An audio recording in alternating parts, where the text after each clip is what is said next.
For 7 rounds, Muhammad Ali endured all the punishment heavyweight champion George Foreman could dish out. At the end of the 7th round, Ali said to an astonished Foreman, "Is that all you got?"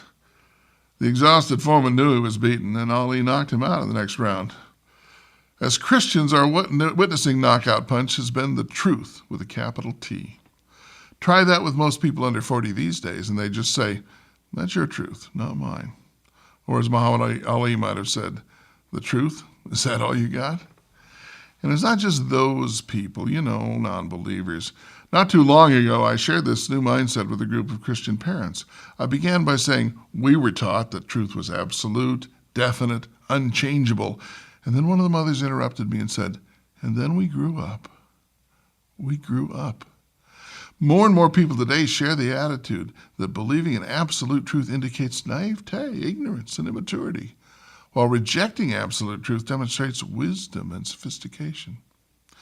Previous generations grounded their faith in reason, but today people seek different grounds for belief. So what do you do with such people?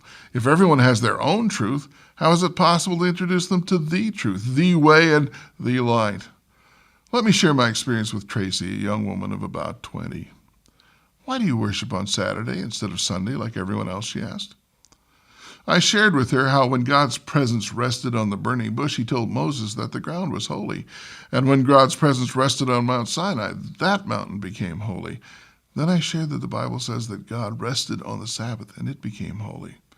And it says that God sanctified the Sabbath. In the Old Testament, sanctified things were set apart for God.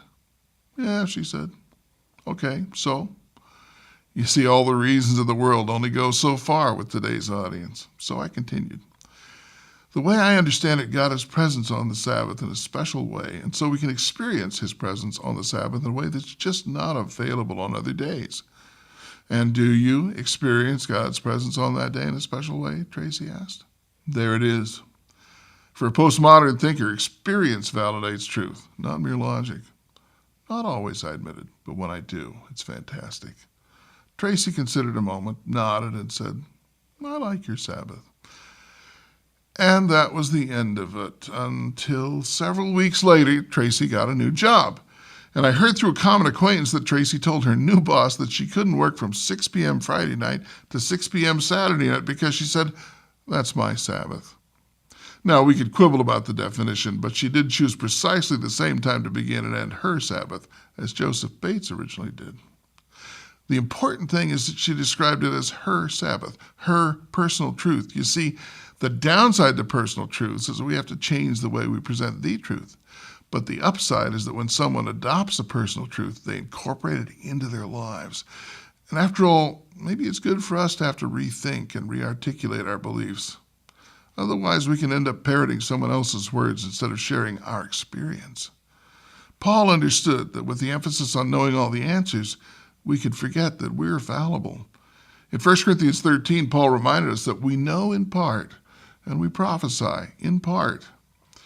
He also warned us that knowing all the answers isn't the same thing as knowing Jesus. Knowledge puffs up, he wrote, but love builds up. And it's exactly that sort of puffed up certainty that this new generation rejects.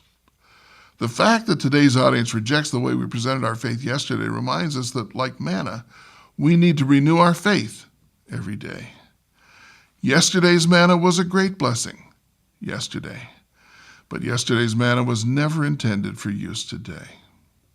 Instead of confronting this new challenge with dismay, let us rejoice that God is driving us back to our roots to become once again the bearers of present truth. For our founders, present truth was always dynamic, never static. Yes, it's a challenge, but we will discover that in the struggle to communicate our timeless faith in a timely way, our own faith has been renewed.